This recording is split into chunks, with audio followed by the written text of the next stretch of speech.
Welcome to Acton Line, a product of the Acton Institute for the Study of Religion and Liberty. I'm Gabriel Jaja, producer. Today we bring you a conversation with Dylan Pahman and Alexander Salter. Pahman is a research fellow here at Acton Institute and serves as executive editor of our Journal of Markets and Morality. Salter is an associate professor of economics at Texas Tech University and research fellow of the university's Free Market Institute. In this episode, they discuss the relationship between money and liberty. In his article, The American Tradition of Ordered Liberty, Salter writes that the United States is an experiment both in revolutionary freedom and communal virtue. In other words, our public institutions reflect an ongoing quest for ordered liberty. Without understanding the sources of ordered liberty, we cannot come to grips with our own institutions. You can find additional resources in the show notes of this episode, as well as find previous episodes of Acton Line on our website at acton.org/actonline. If you like this program, you can help us reach even more listeners by sharing it with a friend and leaving us a 5-star review on Apple Podcasts. We welcome your comments as well. Acton Line is available on Apple Podcasts, Google Podcasts, Spotify, Stitcher, or wherever you listen.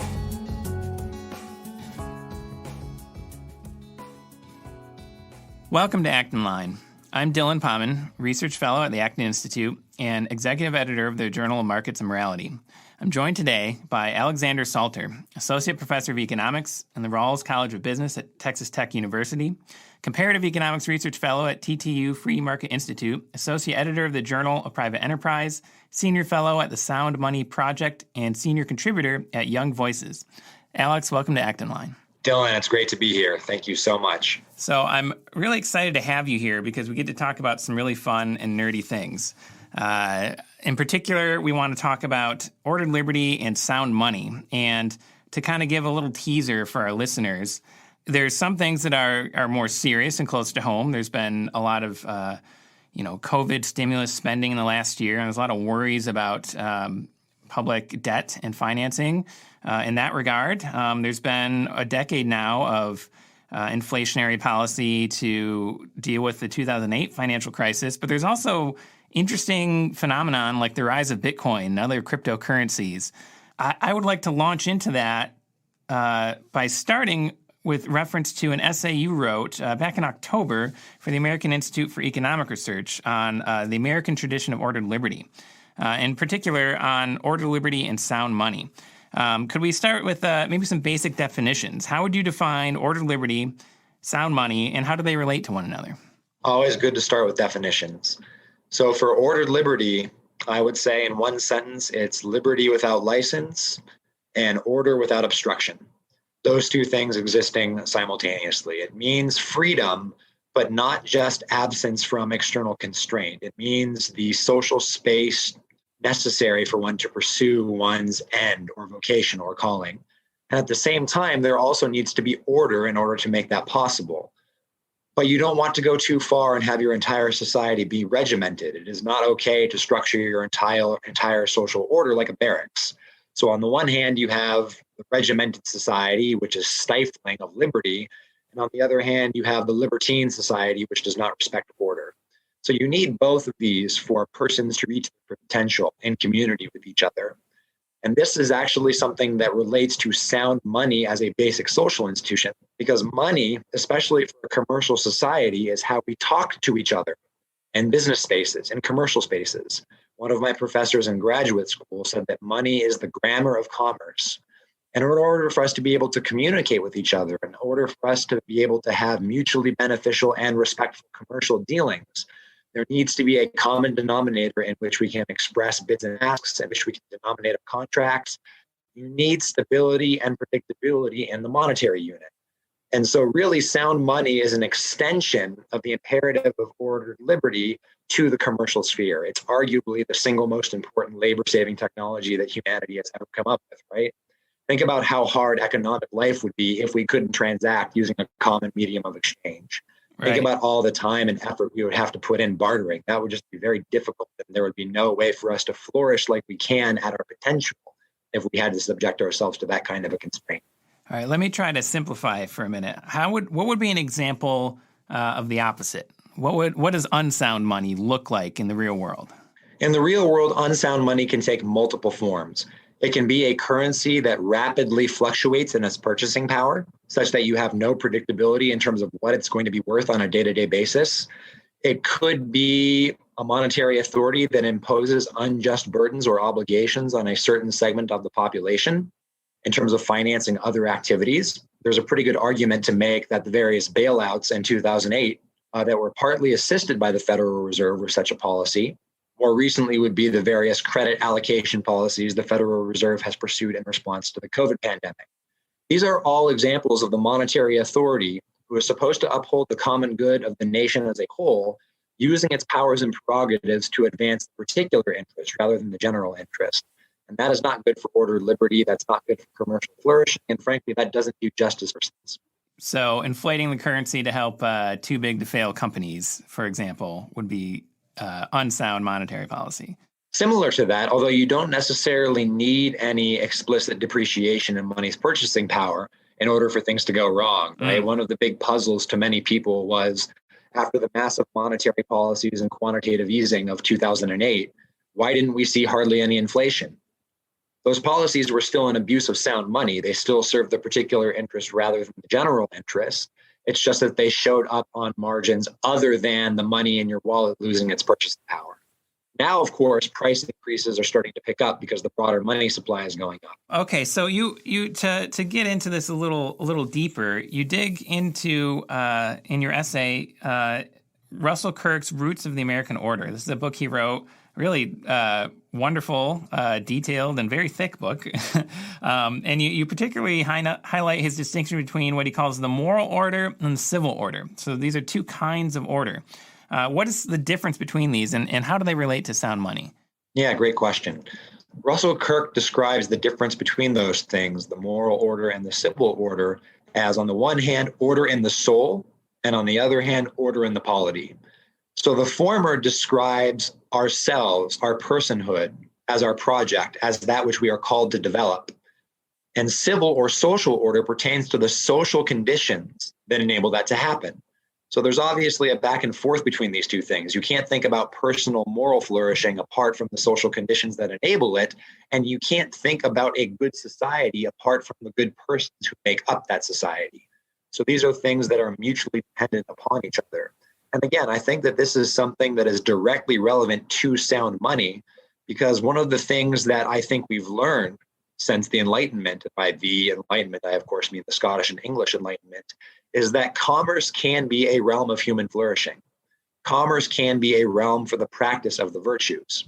Commerce can be a means by which we commune with anonymous others. And so in order to make this work, you do need that commonality that allows us to communicate with each other, to speak to each other, to give and to take, not in a spirit of solely looking to maximize your own welfare, but in the sense of giving value for value and making sure our joint commercial enterprises flourish. I do well by doing good, and you do well by doing good.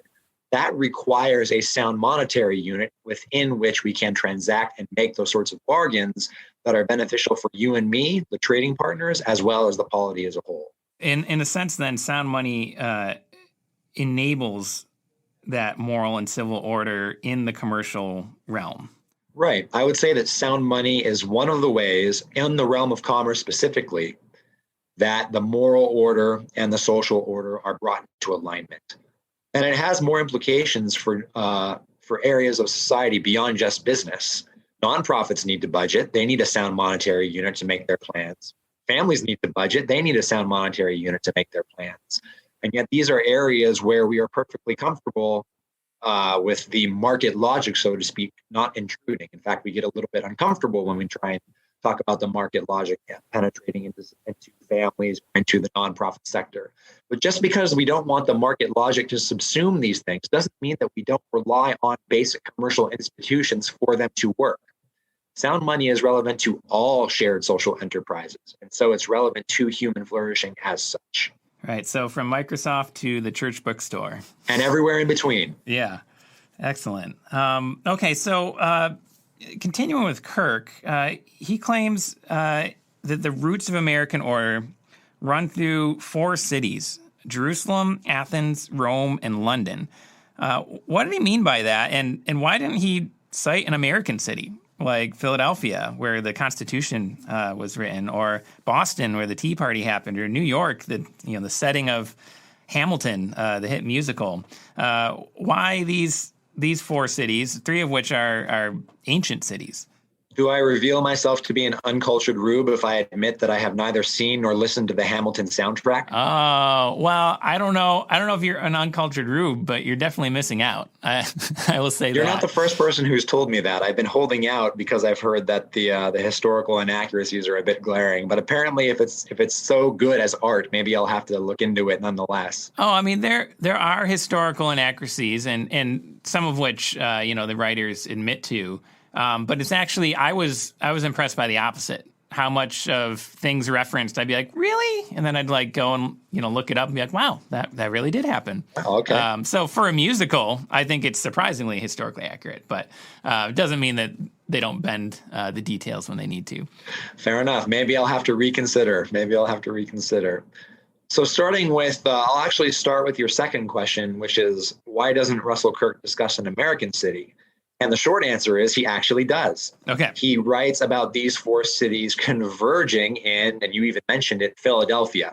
It's just that in my essay, I didn't write about the convergence in Philadelphia because I hadn't gotten to it yet. But Kirk very much sees the American quest for order and liberty, the distinctly American features of that, as taking the best intellectual, moral, aesthetic strains from Jerusalem, Athens, Rome, and London, and converging it into the enterprise that we ultimately took to govern ourselves in those fateful years in the country's early years. But I want to get back to the four cities and talk a little bit about what's really unique about them and how they inform the Western tradition as well as the American tradition. So when Russell Kirk talks about Jerusalem, he's obviously talking about Judaism and Christianity. He's talking about what he calls the great leap in being that was perceived by the author of the Torah and the prophets and the authors of the other writings of the Bible, and perceiving that there was a moral order above and beyond ourselves, and they culminated in the absolute. And just because this being was absolutely transcendent does not mean that this being was also immanent, cared about us, called us to walk with him, to be in fellowship with him. And that sort of approach to divinity really lit the world on fire. And we simply cannot understand any of our inheritance without reference to the God of the Hebrew Bible. Moving beyond that, we have to talk a little bit about Athens. Here, Kirk is talking about the artistic genius of the Greek city-states, especially Athens, which during its political heyday was always a little bit rowdy. We don't necessarily look to the Greeks for political genius and lawful stability, but we do look to them as the inaugurators of our traditions in arts and letters. We look to them for philosophy. We look to them for worldly learning. They certainly influence us in that way.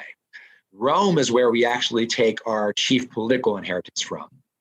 The Roman Republic, Roman laws, the 12 tablets, the development of the Republic. These are sort of the animating principles that all of the statesmen of the founding generation were familiar with. And while they wanted to emulate Athens in terms of their education and their shaping as human persons, it was definitely Rome that they wanted to emulate when they were framing their political constitutions.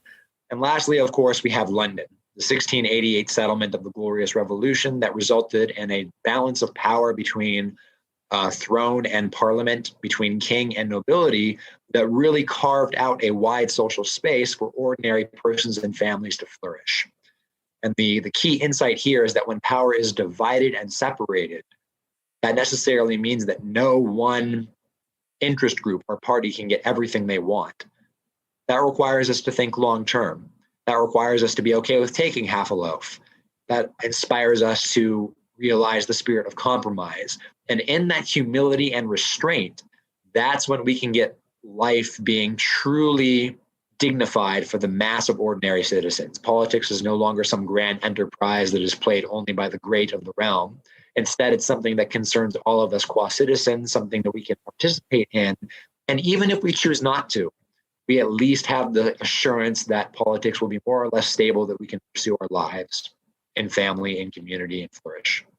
So this might be a bit of a tangent, but it strikes me that humility and restraint are not very prominent features of American politics today.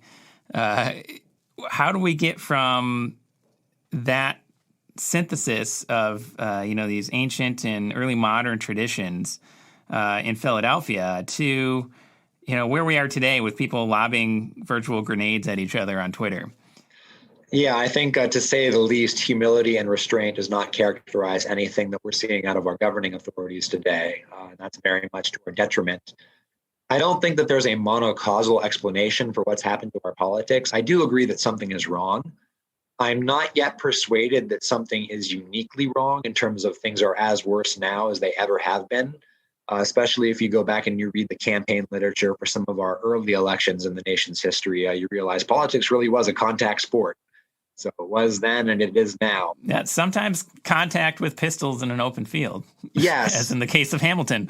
Getting back to the great musical once again. That's right. Right. So we're not quite there yet, but I do think that we are at a low point in recent history.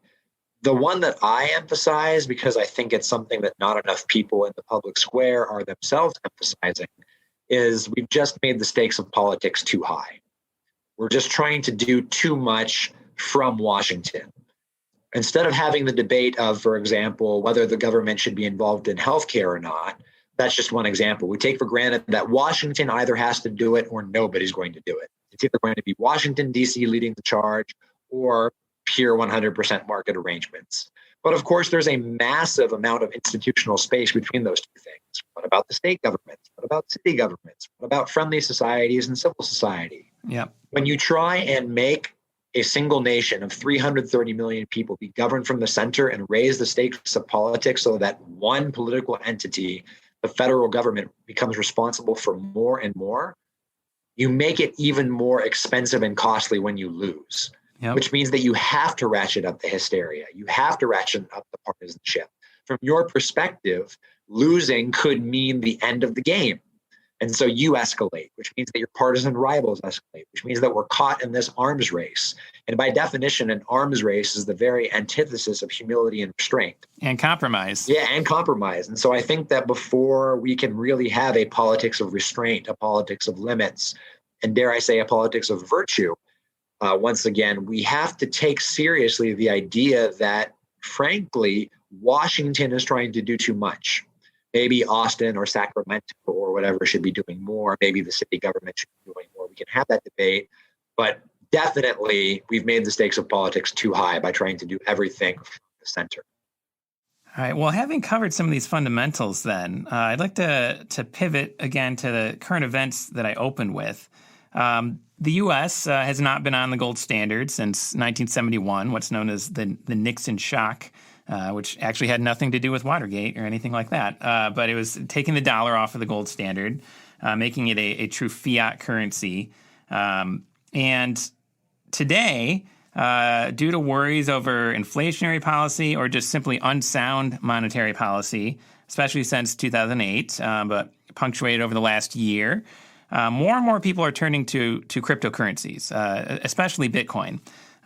It got some big name endorsements from people like Elon Musk, and he has a loyal army of Twitter trolls and followers who have boosted its profile.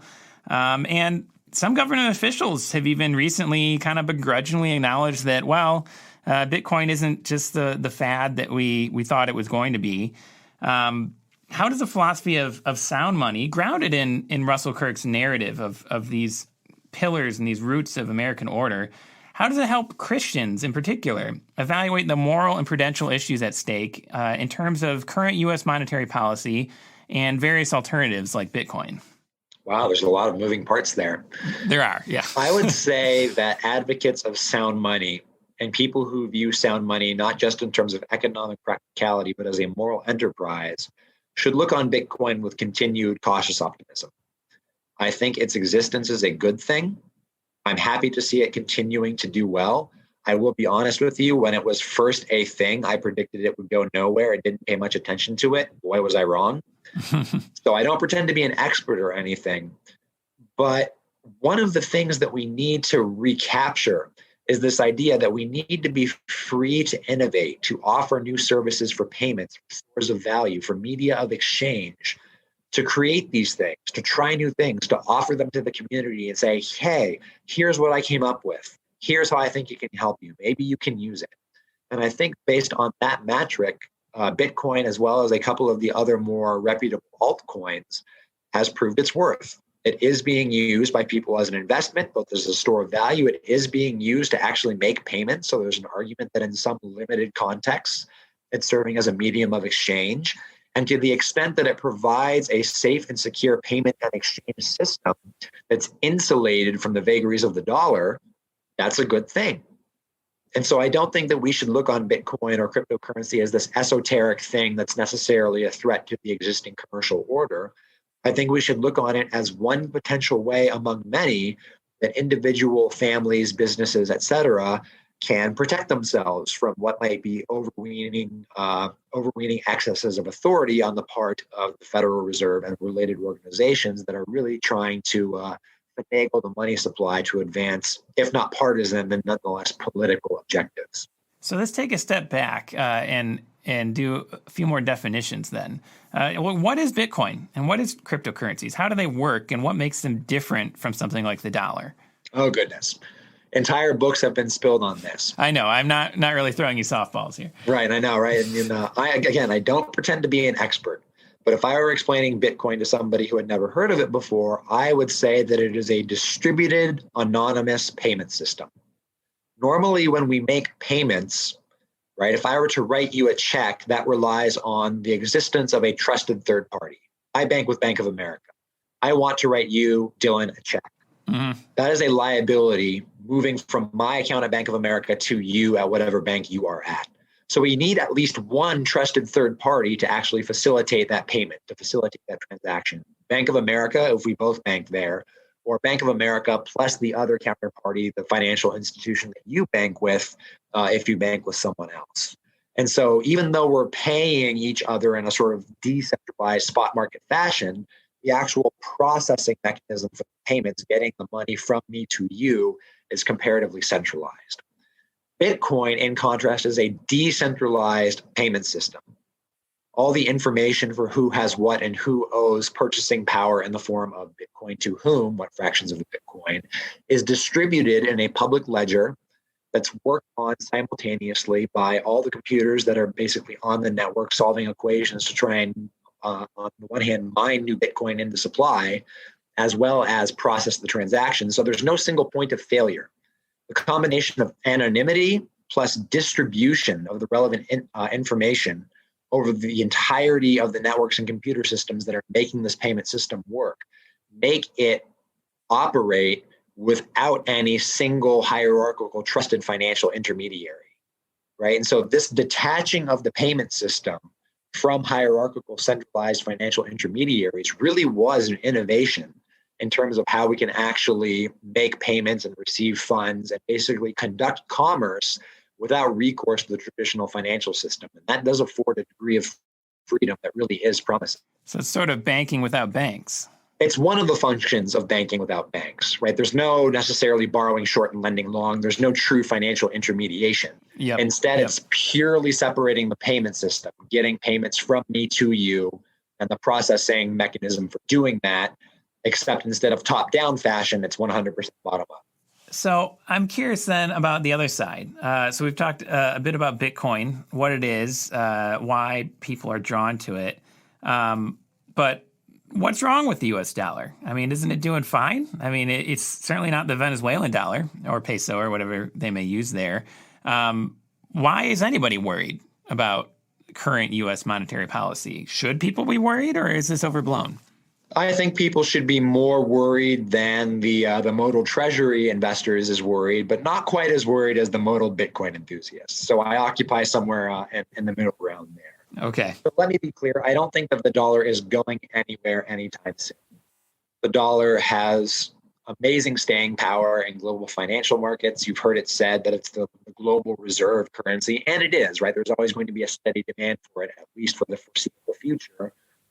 Demand for treasury debt, right? Federal government liabilities in the form of bonds, both short-term and longer-term, is, as far as we can tell right now, insatiable. So there's no real risk that at least in the short term, that ongoing fiscal troubles are going to precipitate a monetary crisis. So I don't think that the dollar is in bad shape as a currency in the short run. On the other hand, it's really hard not to notice that over the long term, the dollar might is performing in certain ways that might make us skeptical of whether it's actually serving our interests qua citizens, as opposed to the interests of a more narrow financial or political elite. Since its inception, or rather not since the dollar's inception, but since the inception of the Federal Reserve System, the dollar has lost about 95% of its purchasing power. Wow. Now, inflation per se is not a bad thing, especially if it's low and predictable, but often inflation is not low and predictable. In fact, inflation has gotten less predictable since the advent of the Federal Reserve System, and especially since, as you mentioned, President Nixon closed the gold window. So it's becoming harder to predict the future path of the price level, which means the future path of the purchasing power of money. Monetary policy by the Federal Reserve is becoming more discretionary. They're doing more and more things that don't qualify as traditional monetary policy and instead qualify, frankly, as fiscal policy by monetary means, using the printing press not to maintain liquidity conditions, but to directly allocate resources, as we saw following the COVID-19 crisis. For these reasons, as well as for several others, I think we have a right to be interested in looking for alternatives in terms of storing our purchasing power over time, processing payments, and maybe even using different media of exchange. Now, the reason that that's very hard is because money has this classic network effect. The more people who use the dollar, the more valuable it is to you to use the dollar. And breaking that network is going to be really, really tough. In fact, nothing short of a financial catastrophe could probably really break it. And I don't wish for that, and neither should you, frankly. But if things get a little bit rougher in the future, it doesn't hurt to have alternatives at our disposal, gold, Bitcoin, other kinds of things that might serve as substitutes in which we can transact to avoid the worst of dollar instability. So let's bring this to more of a moral and even religious point of view. I think we covered some of the basics there of what's going on in terms of cryptocurrency and faith in the U.S. dollar. But how should Christians evaluate this sort of thing? Where does faith and morality come in when it comes to not simply investing, but evaluating U.S. policy? How do we vote? What do we do with our money? Those sorts of things. And how do they relate to current trends? And I should say, I understand you're an economist and not a moralist, but I'm hoping that you'll draw from your economic expertise and from your personal faith. I am happy to try. So I do think that there is an argument on moral and theological grounds that monetary instability is per se unjust. Scripture tells us that depriving the worker of his wages is a sin that cries out to heaven. I think a similar way of thinking actually applies to inflation, especially as it gets larger and less predictable. Now, for a lot of people, especially the well-off, inflation isn't that big of a deal. If most of your savings are in assets that have a positive nominal rate of return, it's not very hard to go searching for yield that can compensate you for that inflation. So it's no big deal. What about people who are not so fortunate? What about people who have a large fraction of their wealth in cash? What about the unbanked? What about the people who are most vulnerable to financial turmoil, right? Not necessarily because they have their assets tied up in the banking system. They don't. That's one of the sources of their difficulties. But in the sense of once inflation becomes larger and less predictable, that eats directly into their purchasing power. Pensioners who are on a nominal pension plan that don't see their rates of return adjusted for inflation. This is a takings. It's a redistribution of wealth from creditors to debtors. And I think that that's something that's per se objectionable, especially since it hurts people on the lowest end of the income distribution. In terms of things other than inflation, because for the last 10 years, it wasn't inflation that was the big worry.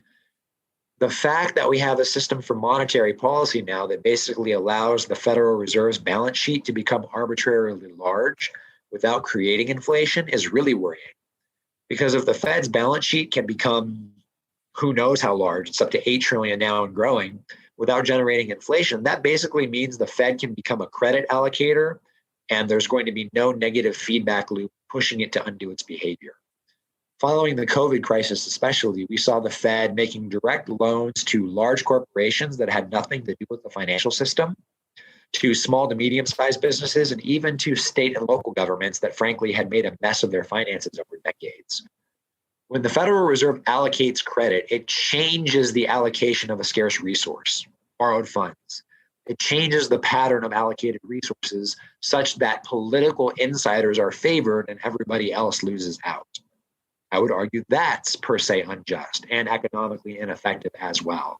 There might be good political logic to these things in the sense that they satisfy various interest groups, but this is not at all something that we should accept. I think that the morality of sound money impels us, even if there's no large and variable inflation, to look on these practices with great skepticism and try and rein them in. So this brings up another issue, which I think is a fascinating one. It was maybe more of a hot button issue 5 or 10 years ago, but it's always ready to come back, and that's inequality. And it's interesting to me that I don't think you're arguing this is the only cause, but maybe a major overlooked cause of rising economic inequality, to the extent that is measurable, has in fact been monetary policy rather than simply, market economies. There is an argument to be made. As far as I'm aware, there hasn't been any rigorous quantitative study of that, but at least the casual intuition that we have about the way that monetary policy works and the transmission mechanisms through which they work, especially since 2008, all the various quantitative easing programs, asset purchases are directly bolstering, first of all, the prices of those assets that are purchased that are largely dealt in by large investors. Once the liquidity finds its way into the financial system, there's an argument that it's going to boost equities markets. And last of all, it's going to spill over into markets for final real goods and services. So those parties, again, that are already fairly wealthy, already are fairly long on financial assets, they're going to be the people that experience the rising tide first. And that's, I think, why you've seen equities markets in particular break several records over the past year, despite the fact that the economic recovery has only been picking up for a couple of months now. I think if you wanted to stretch it out as charitably as possible, you could say that the economic recovery really started last July, but most people didn't feel it that soon, right? I think that there's definitely a case to be made that financial and political insiders are doing better than they would be because of this unusual monetary policy than Main Street. And to the extent that you care about inequality for reasons of justice, which I think you should, I think that monetary policy is a plausible candidate contributing to that process. Alex, thank you so much for joining us today. I certainly have learned a lot, and I hope our listeners have benefited from your insights into monetary policy, ordered liberty, and the moral concerns of our present day. Thank you so much. Thank you, Dylan. I had a great time. God bless.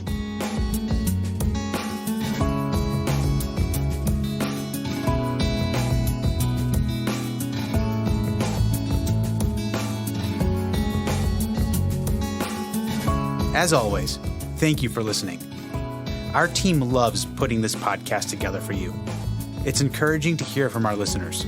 Feedback is incredibly important to us because it lets us know what you like to hear more of, including the kinds of topics you're interested in most.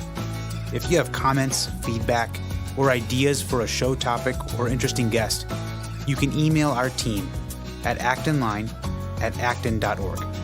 Until next week, for Acton Line, I'm Gabriel Jaja.